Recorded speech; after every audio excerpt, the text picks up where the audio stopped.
Selamat berjumpa lagi dengan pembahasan dalam mata kuliah perancangan percobaan. Kita akan bahas tentang praktikum melakukan penelitian dengan menggunakan rancangan acak lengkap faktorial. Seperti yang sudah dipelajari pada teori bahwa ketika kita memutuskan untuk melakukan satu penelitian, maka langkah pertama adalah kita harus menentukan perlakuan apa yang kita punya, berapa kali ulangan, bagaimana bentuk penelitian kita.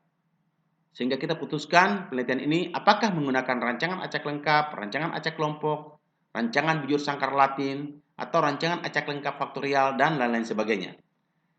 Pada kasus kali ini kita akan membahas tentang rancangan acak lengkap faktorial.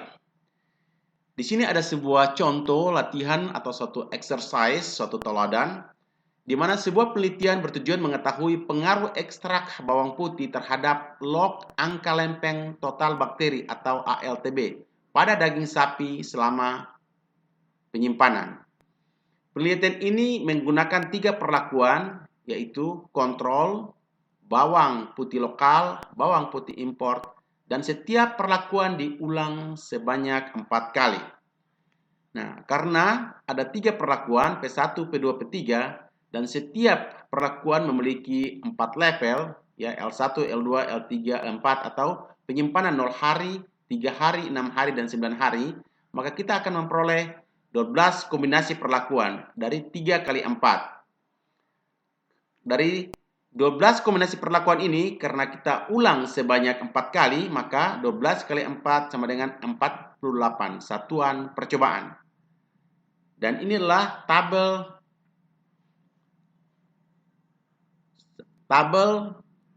kombinasi dan satuan percobaan yang kita punya. Jadi kita telah memiliki 48 satuan percobaan. Ini adalah bentuk data yang belum diacak.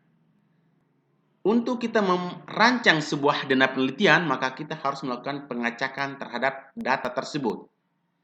Seperti yang pernah saya jelaskan bahwa pengacakan data dapat dilakukan dengan membuat lotre ataupun menggunakan angka acak dalam tabel acak yang terdapat dalam buku-buku statistik, atau dapat kita gunakan bantuan dengan aplikasi, apakah dengan Excel, SPSS, atau Minitab. Kali ini kita akan, karena data kita masih berada dalam Excel, maka kita akan melakukan pengacakan dengan bantuan aplikasi Excel. Nah, bagaimana cara pengacakannya? Ingat bahwa karena rancangan acak lengkap, ya, kita menggunakan rancangan acak lengkap, maka seluruh satuan percobaan di dalam denah percobaan harus diacak seluruhnya. Maka kita masukkan, ya, karena ini nomor 1 di sini nomor 1, ya, nomor 1, nomor 2, nomor 3, nomor 4, nomor 5, nomor 6, nomor 7, nomor 8, nomor 9, nomor 10, nomor 11, nomor 12, dan seterusnya. Kita pindahkan ke sini, ya. Jadi di sini. Ya, nomor 1 sampai 12 di sini.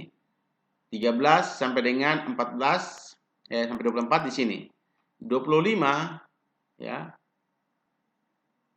25 sampai dengan 36 di sini, dan 37 sampai dengan 48 di sini.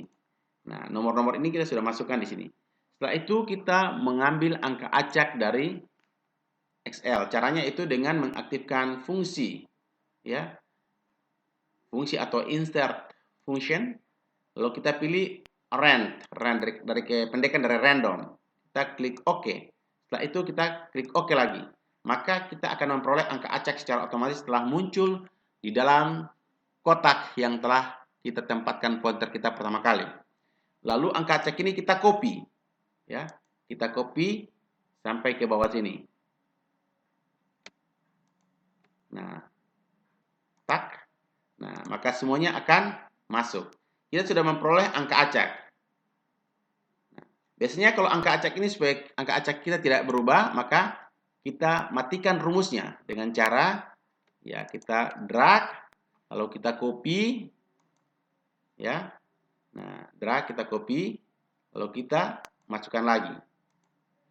Nah, maaf, Harusnya kita copy ke tempat lain. Nah, ini masih keluar. Baik Gus-nya itu kita langsung copy saat copy tadi. Ya, saat copy kita pakai. Nah, ini angka. Nah, jadi kalau pertama kali, kita lihat ya. Kalau pertama kali kita klik di sini, di kolom ini, di sini masih keluar rumus. Ya, atau masih keluar formula bar. Tapi ketika kita sudah kopikan seperti tadi, maka di sini kita klik sudah keluar angka. Artinya bahwa angka ini kita tidak akan berubah-ubah lagi. Tapi kalau tadi masih rumus, maka angka itu akan terus berubah. Ya, kalau tadi di sini masih rumus, nah ini dia akan terus berubah. Ya, angka acak itu akan terus berubah.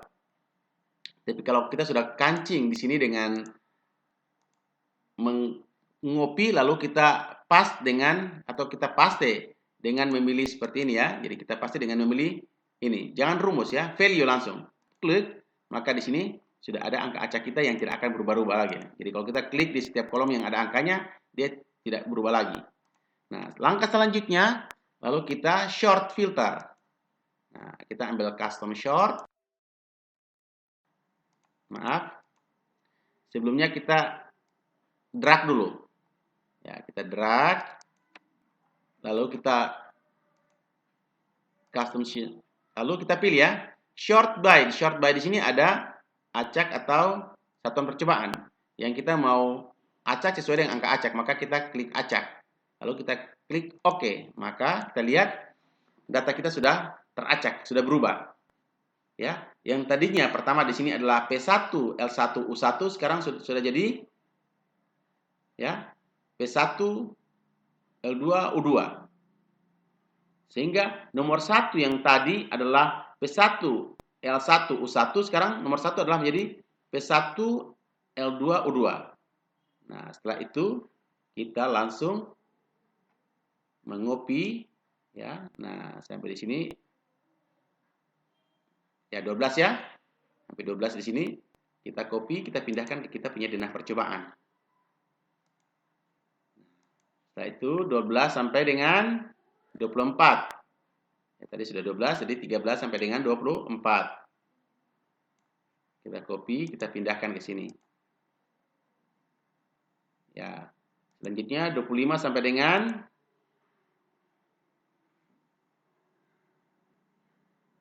36. Ya. Jadi 25 1 2 3 4 5 6 7 8 9 10 11 12. Jadi 36 ya. 25 sampai 36. Copy, kita tempatkan di sini. Selanjutnya 37 sampai dengan 48. Copy, kita pindahkan ke sini. Nah, sekarang kita lihat perbedaan antara data sebelum diacak dan data setelah diacak. Nah, di sini Bapak sengaja kasih warna yang agak berbeda. Nah, kalian lihat ternyata warna ini sudah tersebar ya.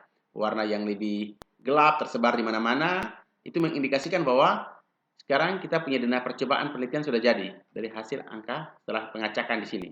Dan inilah sudah menjadi kita punya denah penelitian. Sehingga nanti ketika kita meletakkan ya, seandainya kita meletakkan di dalam tempat penyimpanan. Nah, di tempat yang paling atas ini sudah bukan P1 L1 U1 tapi adalah satuan percobaan dengan P1 L2 U3. Nah, di bawah sini bukan lagi yang di sini yang tadinya P3 L4 U4 sudah berubah menjadi P3 L3 U3. Nah, dengan demikian maka denah penelitian kita telah jadi dan kita bisa gunakan dalam proposal untuk menunjukkan kepada pembimbing atau menunjukkan kepada orang lain bahwa denah penelitian kita sudah jadi. Nah, ingat sebelum sampai di sini kalian sudah mempelajari tentang cara membuat hipotesa. Ya. Nah, kalau dari penelitian ini berarti hipotesa kita ada 3. Ya, hipotesa pertama bahwa perlakuan ya H0 berarti perlakuan tidak memberikan pengaruh atau pemberian bawang putih tidak memberikan pengaruh terhadap log total lempeng angka bakteri. Hipotesa kedua, lama penyimpanan tidak memberikan pengaruh terhadap log angka lempeng total bakteri atau ALTB. Hipotesa ketiga, bahwa H0 adalah tidak ada interaksi antara perlakuan pemberian bawang putih terhadap dan lama penyimpanan terhadap log angka lempeng total bakteri. Jadi 3 hipotesa, ya, 3 hipotesa H0 kita. Sedangkan H1 adalah lawan atau versus daripada H0. Maka dengan demikian penelitian kita yang kita telah rancang telah selesai. Ya. Selanjutnya kita akan lakukan penelitian untuk memperoleh angka-angka yang ada di sini. Nah, setelah penelitian ini, ternyata diperoleh hasil seperti ini data kita. Nah, setelah penelitian ternyata kita peroleh bahwa perlakuan pertama pada 0 hari memperoleh log angka, ya, log angka lempeng total bakteri atau log ALTB adalah 6,0128 dan seterusnya. Ini setelah penelitian. Nah, kalau kita susun data kita seperti ini. Ya, jadi kita susun kalau kita memasukkan ke dalam Excel. Nah, setelah selesai, data ini sudah ada, selesai, maka langkah selanjutnya adalah kita akan memasukkan data kita ini ke dalam SPSS. Ya, kita masukkan ke dalam data SPSS. Nah, oleh karena itu setiap mahasiswa harus sudah bisa mengoperasikan aplikasi SPSS. Nah, kalau data kita sudah ada dalam SPSS, nah kita tinggal panggil, kita kasih ya, jadi seperti ini ya. Jadi ini di sini kita sudah masuk dari waktu pertemuan pertama Bapak sudah ajarkan bagaimana cara membuka Excel SPSS, bagaimana memasukkan data variable view, data view. Ya, jadi pertama kita harus mengisi dulu variable view. Ya, variable view. Nah, terus yang kedua, di sini adalah lama penyimpanan. Terus ini adalah kita punya perlakuan, ya, kontrol, bawang lokal, bawang impor, ya. Nah, ini di sini harusnya adalah ya jenis ekstraksi, betul, jenis ekstraksi daripada bawang putih. Jadi penggunaan ekstrak bawang putih, ya, perlakuan atau ekstrak bawang putih. Nah, setelah kita membuat ini, ya, ini numerik, labelnya, value-nya sudah kita masuk semua. Nah, ulangannya, hasilnya ALTB sudah masuk, angka lempeng, lalu kita masukkan datanya. Nah, jadi kontrol 0 hari, 3 hari, 6 hari.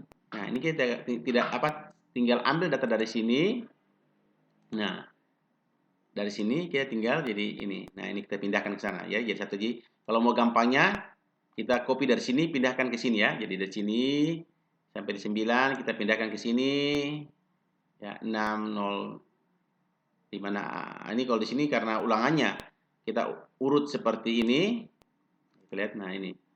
Nah, ulangannya 1 2 3 4, 1 2 3 4, maka kita sesuaikan. Kalau ulangannya kita tulis 1 2 3 4 di sini, maka berarti kita masukkan, ya, kita pindahkan ulangan 1, ulangan 2, ulangan 3, ulangan 4. Tapi kalau kita memasukkan semua di sini adalah ulangan 1 dulu, maka kita bisa mengcopy saja data dari sini, ya. Jadi ini ulangan 1 dulu. Jadi ini ulangan 1 dulu. Nah, tetapi di sini ingat, kalau kita mau seperti data seperti gini, berarti di sini di SPSS kita harus letakkan bahwa di sini adalah 1 1, ya, 1 1 1, 1 1 2, ya, 1 1 1 3 1, 1 1 3 1, 1 4 1. Di sini 2 1 1. Ini adalah perlakuan 2